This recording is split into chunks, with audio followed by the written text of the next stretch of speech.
Earlier this week, I found probably because my algorithm is the algorithm from hell now, I think. I'm seeing a whole bunch of stuff that, well, I guess I need to see, but probably nothing that gives me life.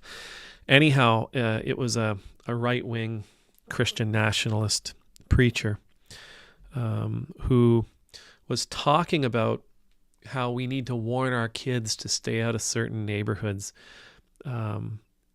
And it wasn't because socioeconomic issues, it was because of skin color. They should stay out of those neighborhoods because those neighborhoods have African Americans in them. And that was who he was talking about in particular. He was talking about African Americans.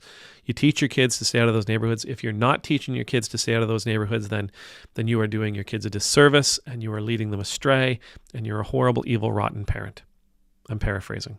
But that was it. That was the basic premise, is you need to keep your kids out of those neighborhoods if you want them to live. Because, and he went on to offer a statistic that I it's just garbage, that, going into a white neighborhood, this might happen. There's a, 1 in 10 chance that this will happen. Going into an African American neighborhood, and it's 30% higher 30% higher chance that it'll happen. I'm pretty sure those statistics are wrong, just outright lies. But even if they weren't, even if they were dead on, absolutely accurate, simply making a judgment that those neighborhoods are dangerous because of who lives in them is absolutely the wrong thing to do. It's a condemnation. It's just, you know what? They're bad. Pure straight up condemnation. They're bad. Stay away from those people. The better question, and I would argue the Christian question, is, okay, let's say all of that is true. Why are those neighborhoods the way they are? And they might say, well, because of who's in them. Why? Why is it that the people who are in them matters? What happened to those people? Why do they behave the way that they do? Why do they act the way that they do? Why do they speak the way that they do? And if you can ask that question, this was something I learned from my time working for Honda, but if you ask why 5-6 times, you'll come to a pretty clear understanding of exactly what it is you need to tackle in order to help fix the problem, not just avoid the problem. Avoiding the problem never solves the problem. We're supposed to be problem solvers. And the reason I say that this is actually the Christian way forward,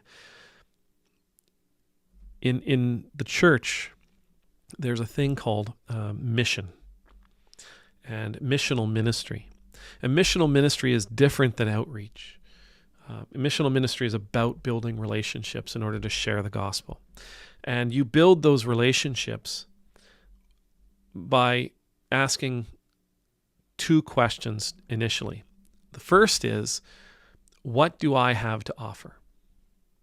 I'm gonna catalog what do I have to offer? What's my inventory of gifts and skills and talents and treasure? What are my assets? What do I have available to me to help people in this world?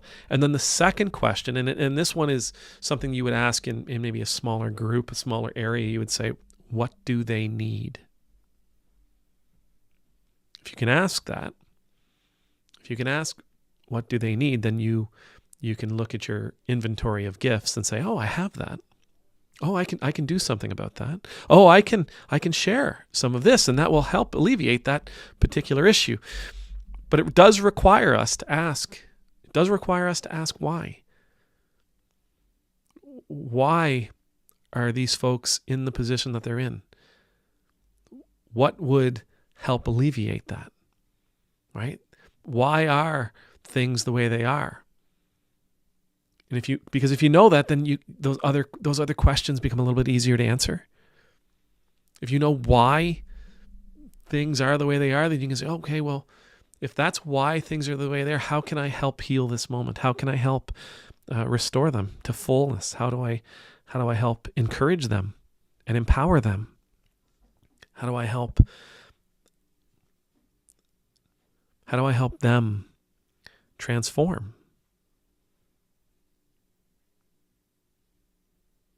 When all we're going to do is say, we need to stay away. We need to stay away from those neighborhoods because of those people. That shuts the door on change. And it shuts the door on relationship. It shuts the door on help, on assisting. It shuts the door on any possibility that we can possibly be a positive influence in the lives of people who, just by virtue of we must protect our children from them, people who are really in desperate need of it.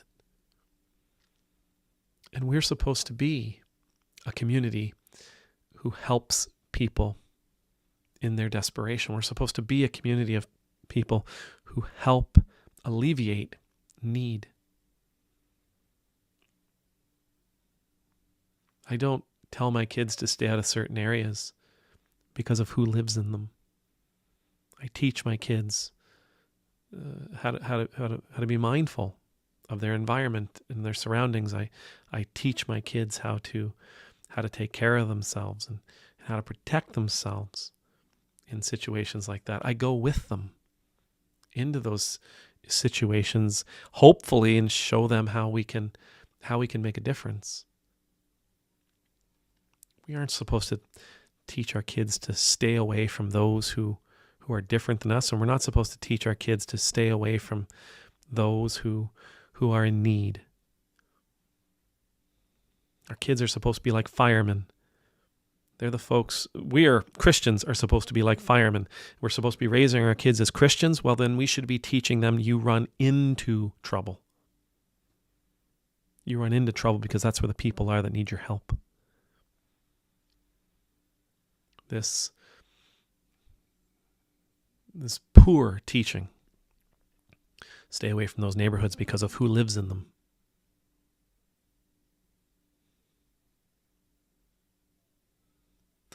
Ultimately, what it'll mean is your witness as a Christian. Your witness as a Christian will only be seen by people who look like you, who act like you, who spend like you, who love like you, who smell like you, eat like you, speak like you. Your Christian witness will be limited to people who are just like you. And we're supposed to be reaching out into the entire world where so many people look so different than us. Never be afraid to ask why. Never be afraid to ask what happened. Never be afraid to ask these questions, because these questions open up opportunities for us to help. And if we're willing and brave enough and bold enough and strong enough and imaginative enough to take those opportunities on, then those opportunities for us to help become things that they become opportunities to change the world. Amen.